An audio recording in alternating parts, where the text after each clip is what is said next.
Hello everyone, very good evening. कैसे हैं आप सब? होप सब ठीक होंगे। और जैसे आप लोगों को पता है कि शहर में अगर कोई भी नए डॉक्टर आ रहे हैं और वो अपना सेवा दे रहे हैं तो हम कोशिश कर रहे हैं उन लोगों से बात करने के लिए, और कॉमन जो इश्यूज होते हैं उन सब पे हम लोग डिस्कशन कर रहे हैं।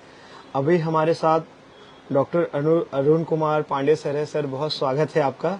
और सर जो हैं वो रेटिना सर्जन हैं, जमशेदपुर आई हॉस्पिटल में सर हैं, और साथ में सर का अपना क्लिनिक भी है श्री राम रेटिना फाउंडेशन सुनारी में। सर जो है अभी फिलहाल जो है श्री गणनायक मेडिकल में संडे के दिन जो है अपना वक्त दे रहे हैं 2 बजे से लेकर के 4 बजे तक। सर से थोड़ा सा हम लोग कॉमन प्रॉब्लम पे जो है डिस्कशन करेंगे, मतलब जो कॉमन जो इश्यूज हो रहे हैं खास करके आइज के ऊपर, तो उस पे हम लोग सर से बात करेंगे और थोड़ा सा कोशिश करेंगे जो ये सारी जो इश्यूज आ रहे हैं वो जानने के लिए। सर कैसे हैं सर आप? सबसे पहले तो चक्रधरपुर आए, आपको कैसा लग रहा है? एक बहुत अमेजिंग एक्सपीरियंस। एक्चुअली मैं सेकेंड टाइम आ रहा हूँ सीकेपी, तो मेरे लिए न्यू भी है और बहुत एक अमेजिंग चैलेंज भी है और एक्सपीरियंस अच्छा भी है बहुत बहुत। तो न्यू एडवेंचर और कोई न्यू चैलेंजेस को एक्सेप्ट करना मेरे लिए हमेशा अच्छा लगता है। चलिए, बहुत शुक्रिया सर, आप चक्रधरपुर आए। सबसे बड़ी बात यह है कि लोगों को जो कॉमन जो इश्यूज होते हैं आइज से रिलेटेड, उसमें अब जो है खास करके रेटिना, आई में भी रेटिना। अब क्या करते हैं कि हम लोग थोड़ा सा इसको थोड़ा सा माइक को ऊपर कर लेंगे। हाँ, गुड, ठीक है। तो सर एक चीज हमको कुछ कॉमन इश्यूज जो आइज पे आते हैं उस पे हम बात करना चाहेंगे कि मतलब आंख में कॉमन क्या क्या प्रॉब्लम आ सकता है। ऐसे तो बहुत सारी प्रॉब्लम्स होती है, पर अगर हम सबसे कॉमन से स्टार्ट करें तो मोस्ट कॉमनली रिफ्रैक्टिव एरर बोलते हैं हम लोग, आंखों का मतलब पावर आना, चश्मा आना जी। आज की समय में ज्यादा प्रेवलेंट हो गया आफ्टर कोविड। बिकॉज कोविड के बाद क्या हो गया कि सिस्टम ऐसा हो गया कि ऑनलाइन सब चीज हो गई है। ऑनलाइन होने से बच्चा और टीचर्स दोनों ही प्रेशराइज है, और ये सिस्टम ऐसा हो गया है उसको चेंज करना हम हर जगह जाके हर इंटरव्यू में बोलते हैं, हर टीचर्स को भी बोलते हैं, स्कूल में भी बहुत सारे जाते हैं। सीकेपी को भी एक इनिशिएटिव लेना होगा इसमें, और कि जनरली जितना कोशिश किया जाए उसको मोबाइल की एडिक्शन से कम किया जाए। बिकॉज पहले जैसे समय था जब हम लोग होमवर्क्स मोबाइल में नहीं देते थे, आज की डेट में सारा टीचर्स को भी मजबूरी है कि सब होमवर्क मोबाइल में देती है, और वो असाइनमेंट चाहे वो कोचिंग हो, कोई कंपटीशन एग्जाम्स हो, सब आजकल ऑनलाइन हो जाता है। तो इस जितनी आप स्क्रीन में टाइम ज्यादा देंगे उतनी आपकी आंख में प्रॉब्लम, उतनी पावर बढ़ना ये 100% कंपलसरी है, आपको आना ही आना है। जितना दो कारण से आती है बेसिकली, एक गैजेट का जो लाइट होता है उसे रेडिएशन से आपको आता है। दूसरा कारण होता है कि आपको जितना नियर वर्क और कन्वर्जेंस करेंगे उससे आपकी आंख का मसल ज्यादा टायर्ड होता है और उससे पावर बढ़ जाता है। तो ये आज की डेट के लिए सबसे घातक और सबसे कॉमन प्रेवलेंट प्रॉब्लम हो गई है। उसके बाद बहुत सारा जैसे सीजनल्स होते हैं, जैसे अभी ये सीजन चला है मॉनसून चेंज एंड ऑल, उसमें एलर्जी बहुत ज्यादा सिम्टम्स होते हैं। तो आंख का लाल होना, आंख का पानी आना, खुजली होना, जलन होना, किसी किसी को उसमें धुंधला दिखना, कभी कॉर्निया में इन्फेक्शन हो जाए तो धुंधला दिख जाती है। तो ये जो एलर्जिक सिम्टम्स है ये सबसे ज्यादा कॉमन भी है। फिर तीसरी होती है, जैसे आप सब जानते हैं कि जब उम्र हो जाती है तो रोशनी कम हो जाना, जिसको कैटरेक्ट बोलते हैं और मोतियाबिंद बोलते हैं। तो सफेद मोतियाबिंद में जनरली सबसे कॉमन आदमी को क्या होता है कि रोशनी कम हुआ तो सबसे ज्यादा एसोसिएट मोतियाबिंद से ही करता है। पर हम मोतियाबिंद के अलावा दुनिया भर के और कारण होते हैं जिससे रोशनी कम हो सकती है। एक तो हम जैसे आपको बताया कि चश्मा का कारण हो सकता है, और इसके अलावा भी बहुत सारे कारण होते हैं जिसको हम डिस्कस कर सकते हैं आगे।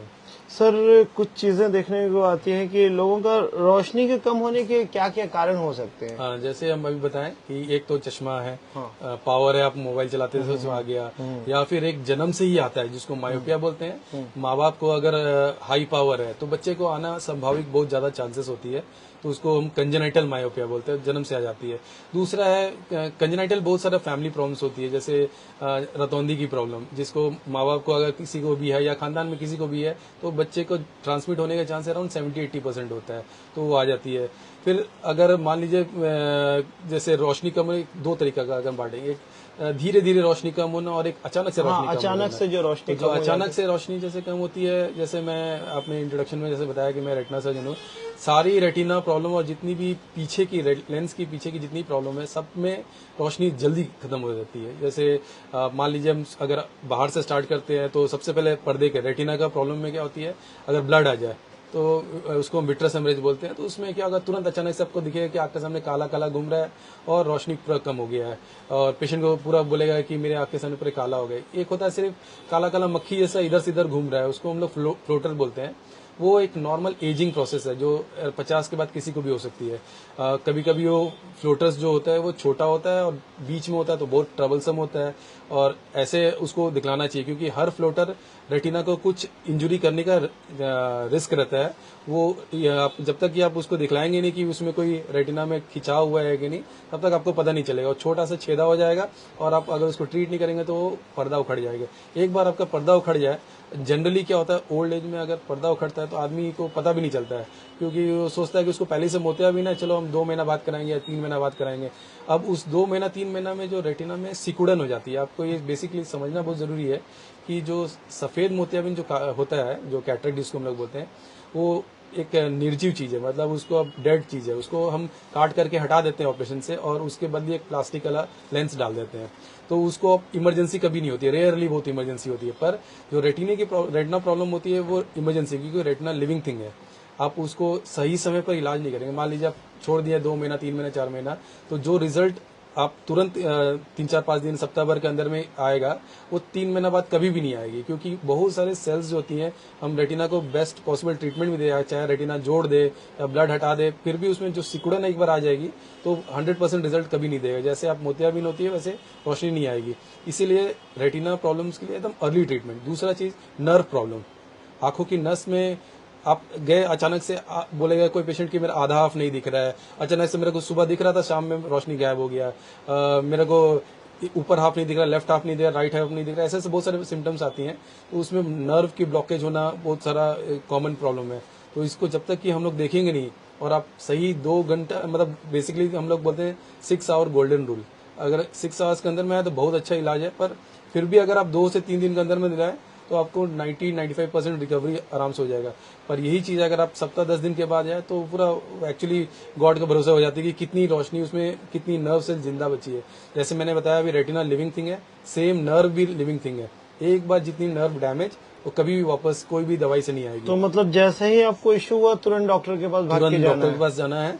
और अगर स्लोली रोशनी जा रहा है तो हम लोग फिर भी मान सकते हैं कि कैटरेक्ट है। पर अगर आपको सडनली कुछ जा रहा है तो वो आप सडन, मतलब इमरजेंसी को आप ट्रीट करना होगा। सर कभी सो के उठते हैं और लगता है अचानक से एक आंख से कम दिख रहा है, या फिर सो के उठने के बाद थोड़ा सा कम दिख रहा है, वो क्या रीजन? उसके बहुत सारे कम हो सकती है। एक तो मान लीजिए कि कमजोरी है पहला, दूसरा है नींद, प्रॉपर नींद है, उसमें हो जाएगा।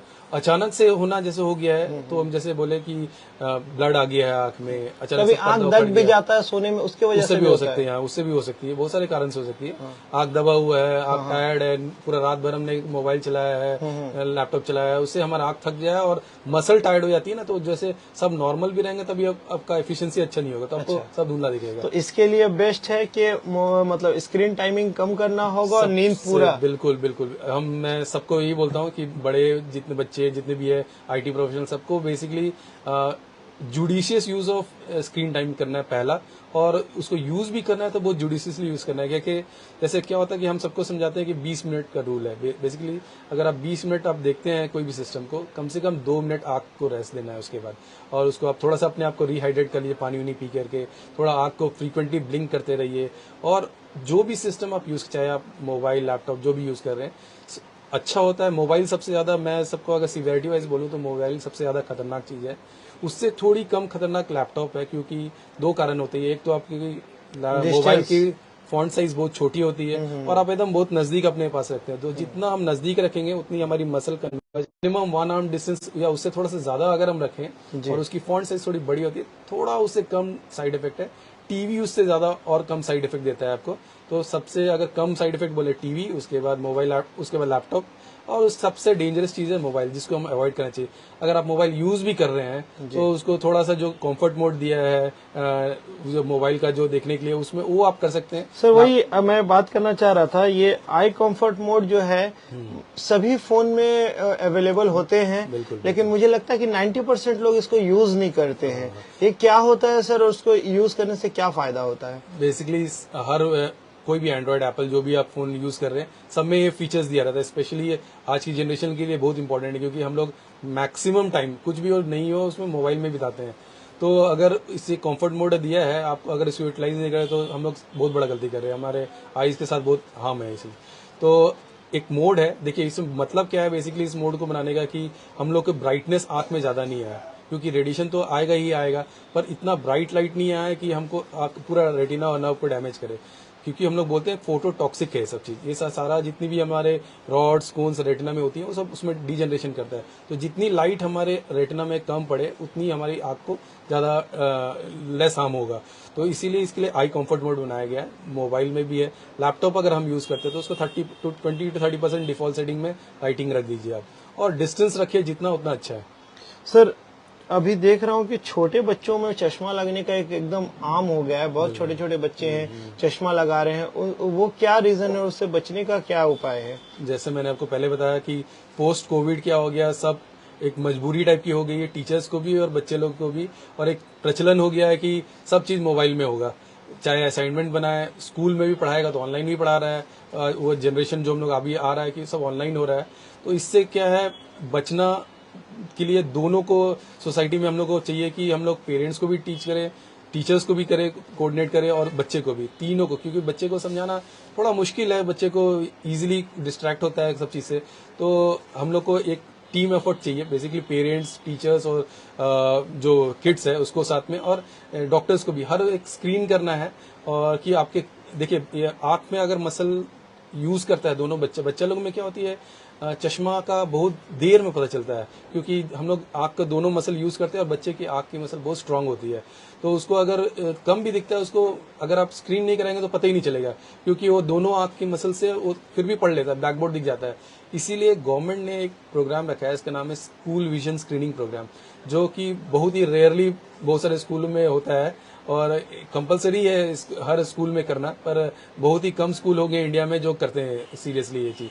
इससे क्या होती थी, बेसिकली हम लोग को एक certain age, around 14 to 15 years maximum age में, अगर बच्चा एक को रोशनी कम दिखता है जिसको, तो उसको हम लोग सही समय पर अगर ट्रीट कर ले, तो एक कंडीशन है जिसको हम लोग बोलते हैं लेजी आई या एम्ब्लायोपिया, उससे हम लोग बहुत बच्चे को बचा सकते हैं। कुछ सर्टेन एज के बाद उसका ट्रीटमेंट अगर पावर हम मैक्सिमाइज दे भी सकते हैं बच्चे को, फिर भी पूरा 100 out of 100 रिकवरी नहीं होता है।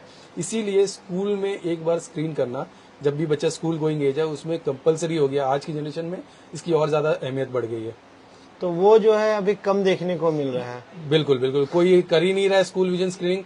मैं जमशेदपुर में हूँ, जमशेदपुर में ही हम हार्डली बहुत कम स्कूल में देखते हैं जिसको। बिल्कुल, मैं तो अपने स्कूल में आज तक नहीं देखा है, इतने दिन मैं खुद स्कूल में पढ़ाया हूँ, तो ये बहुत गवर्नमेंट इसको ध्यान देना चाहिए गवर्नमेंट हम लोग को क्या है, बेसिकली स्कूल विजन स्क्रीनिंग में हम लोग क्या करते हैं, एक बार भी कम से कम आई का कोई स्पेशलिस्ट चल गया और वो एक बार स्क्रीन कर लिया, और वो टीचर को एजुकेट कर लिया कि जैसे हम लोग नॉर्मल आप देख रहे होंगे मेरे पीछे में एक चार्ट है, वैसे एक स्नेलन चार्ट बोलते हैं जिससे विजन हम टेस्ट करते हैं, उस चार्ट को रख करके बच्चे को एक बार पढ़ा दिया जाएगा तो आप उसी समय स्क्रीन हो जाएगा कि किस बच्चे को आंख में दिखता है, दोनों आंख में एक एक करके बंद करके कि किसको दिखता है किसको नहीं दिखता। जिसको नहीं दिखता उसको आई स्पेशलिस्ट के पास आप एक रेफरल दे सकते हैं उसमें।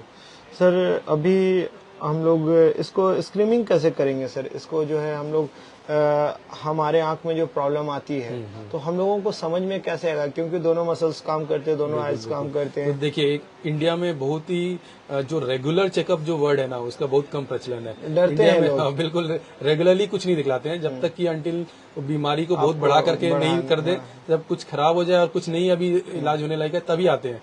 पर ये प्रचलन को कभी न कभी तो तोड़ना है। देखिए अब जो जनरेशन हम लोग मोबाइल लैपटॉप के साथ है, हम लोग को और एक्स्ट्रा प्रिकॉशंस लेकर के पहले ही हम लोग को प्रीएम्प्ट करके एक स्क्रीनिंग करा लेने का है।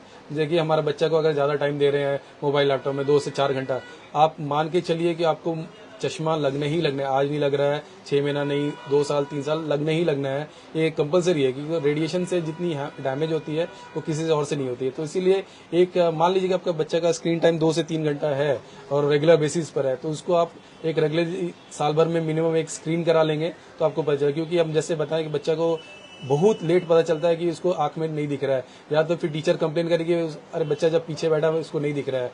जब तक बच्चा रोटेशन नहीं होता है, उसको पीछे नहीं बैठाया जाता तो टीचर उसको पता नहीं चलता। और बहुत बच्चे माँ बाप के डर से, बहुत बच्चे की चश्मा लगने का डर से और मोबाइल छूट जाएगा, माँ बाप छीन लेंगे, उससे बताते भी नहीं है। तो ये गलत चीज है, पर इसीलिए हम लोग सबको एक एजुकेट करना जरूरी है। जी सर, अब हम आखिरी दौर पे चलते हैं।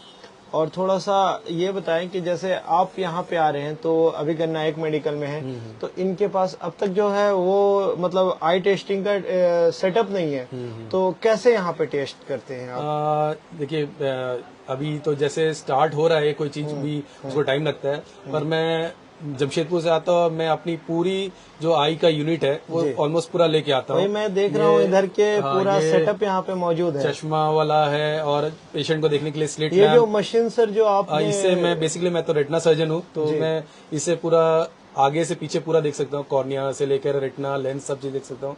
और इससे सब चीज आता है। मेरे पास स्लिट लैम्प है जिससे हम पूरी कॉर्निया का डिटेल एग्जामिनेशन कर सकते हैं। तो मैं अभी एक बार अपना टेस्ट करवा के जाऊंगा यहाँ से, सबसे पहले शुरुआत मेरे से ही होगा।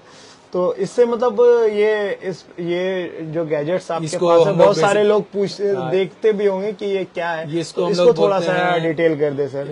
ये हम लोग इनडायरेक्ट ऑप्थेल्मोस्कोप बोलते हैं जी।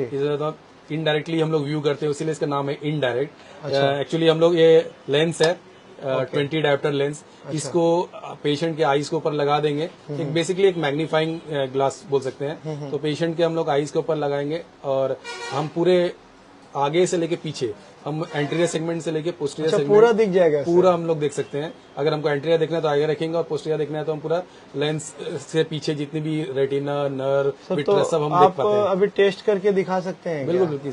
इसको चलिए, मेरा एक कलीग है प्रिंस, उसको मैं इसको ऊपर करके भी आपको दिखा देता हूँ। ठीक है, जैसे थोड़ा सा प्रिंस इधर जो, चलिए प्रिंस जी को कर, अगर हमको आगे देखना है तो पूरा जैसे हम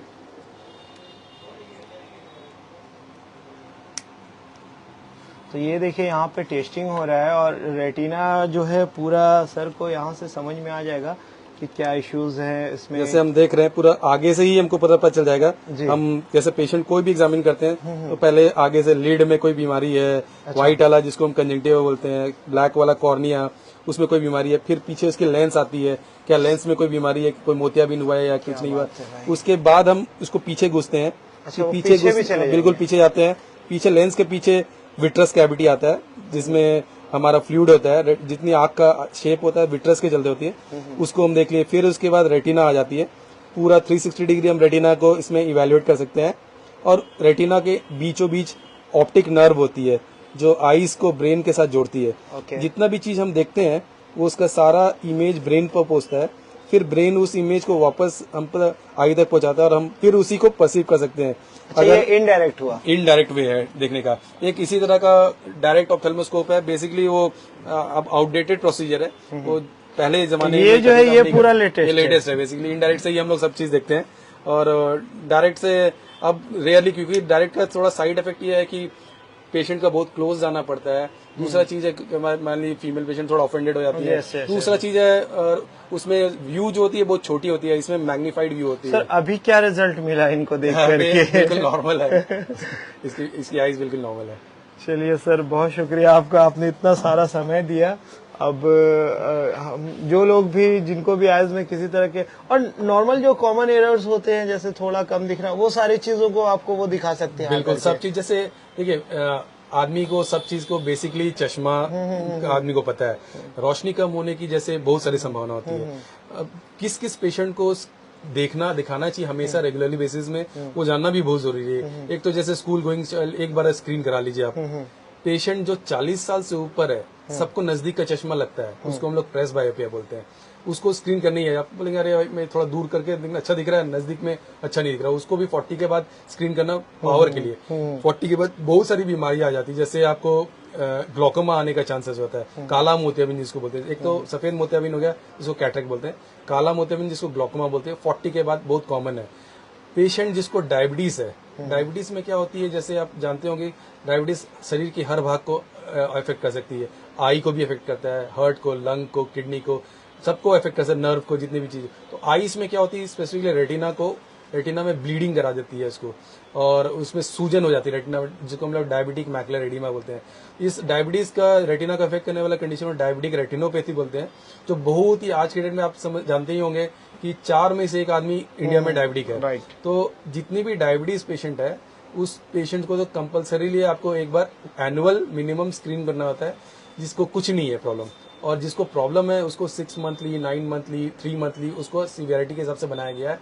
mild, moderate, severe, very severe, उस हिसाब से आपको स्क्रीन करना है। तो ये एक तो पहला हुआ डायबिटीज में। जो हाइपरटेंसिव पेशेंट्स है, जिसका बीपी अनकंट्रोल होता है, उसको भी ब्लीडिंग का चांसेस है, रेटिना में ब्लीड हो जाता है, उसको भी होता है। जिसको उसमें क्या होता है, कभी कभी आपने कोई बहुत सारे पेशेंट देखो, आधा आप मेरे को नहीं दिख रहा है, तो उसमें ब्लॉकेज हो जाती है। कोई खून की नली रेटिना वेसल्स है, उसमें ब्लॉक हो जाता है, तो बोले आधा मेरे को आज सुबह सुबह दिख रहा था, आधा पार्ट नहीं दिख रहा। तो वो एक कंडीशन हो सकती है। फिर आंखों की, जैसे मैंने आपको बताया था, नर्व, ऑप्टिक नर्व जो होता है, जो आई से ब्रेन को जोड़ देती है, अगर वो नर्व सूख जा रहा है या कोई उसमें इन्फ्लेमेशन है, सूजन हो रही है, या उस पर कुछ भी कारण से, जैसे कोई, जैसे टीबी का दवाई बहुत आदमी खाते हैं, ये टीबी का दवाई खाने का साइड इफेक्ट, जो इथैम्ब्यूटोल एक ड्रग है, उसकी साइड इफेक्ट इतनी है कि अचानक से 2 दिन के अंदर में रोशनी खत्म कर सकती है। तो ऐसे नहीं कि हर आदमी को हो जाता है, पर मान लीजिए कि अगर उसको परसेंटेज 5 से 10% बहुत कॉमन है इथैम्ब्यूटल टॉक्सिसिटी। तो जैसे हम लोग को पता चला कि भाई आज टॉक्सिसिटी हो गया, हम लोग को इथैम्ब्यूटल ड्रग बंद करना है, तो टीबी का मेडिसिन में जो है, और भी जैसे मान लीजिए बहुत सारे प्रॉब्लम्स है, जिसमें पेशेंट जो कार्डियो प्रॉब्लम है, जिसमें हार्ट में पानी भर जाता है, उसमें रेटिना में पानी भरने का संभावना है। पेशेंट जिसको मान लीजिए कि नेफ्रो प्रॉब्लम है, डायलिसिस चल रहा है, जैसे किडनी में पानी भर जाता है, उसी तरह से आंखों की रेटिना में, नर्व में पानी भर जाता है, तो उस इंसान को भी बेसिकली हम लोग जमशेदपुर में हर किडनी, मतलब नेफ्रो के डॉक्टर, कार्डियो डॉक्टर और जो जनरल फिजिशियन है, वो सब हम लोग रेटिना को रेफर भी करते हैं कि एक बार रूटीन चेकअप करा लीजिए। और एक नियम होनी चाहिए, एटलीस्ट आप अगर साल में एक बार 40 के बाद आप करा लेते हैं, तो आपको छोटी मोटी जो आंख की तो है ही, बाकी भी आपको छोटी मोटी बीमारी पता चल जाएगी, आपको क्या बीमारी है, उसके आप बेहतर इलाज कर सकेंगे, और सही समय पर इलाज करने से बहुत अच्छा रिजल्ट आएगा। और आप बहुत लेट एंड स्टेज में आएंगे तो बहुत ही खराब होगा। आज मेरा सीकेपी में फर्स्ट डे है, तो मेरा फर्स्ट पेशेंट भी मेरा सर्जरी वाला पेशेंट ही था, जिसको एक्चुअली उनको 3 साल से मैं जमशेदपुर में ट्रीट कर रहा था, और मैं फर्स्ट आया तो मेरा फर्स्ट पेशेंट ही है। और उनका रेटिना डिटैचमेंट का केस है, उनका पर्दा उखड़ गया था ब्लीडिंग के चलते, डायबिटीज, उनका अनकंट्रोल डायबिटीज है, और दोनों आंख में ये प्रॉब्लम है। एक आंख में उनका लेजर हुआ, इंजेक्शंस लगते थे आंखों में, और दूसरी आंख में भी इंजेक्शन लग के फिर रेटिना का सर्जरी हुआ, और फिर अब रेटिना ठीक है, तो आज वो दिखलाने के लिए हमारे पास फॉलोअप के लिए यहाँ पर आए थे। चलिए सर, आपने इतना सारा समय दिया, इतने सारे नॉलेज के बाद बताए, जो मुझे मतलब बहुत मतलब ये लगा कि आइज में इतने सारे इश्यूज हो सकते हैं। हम लोग बस कॉमन प्रॉब्लम जानते थे। तो मैं सर के बारे में बता दूं कि सर संडे के दिन यहाँ पे अवेलेबल होंगे 2 से 4। तो आप लोगों को कोई भी इशू है तो आप जरूर आएं गन्नायक मेडिकल में, और आकर के अपना ट्रीटमेंट करा सकते हैं। सर बहुत शुक्रिया आपका।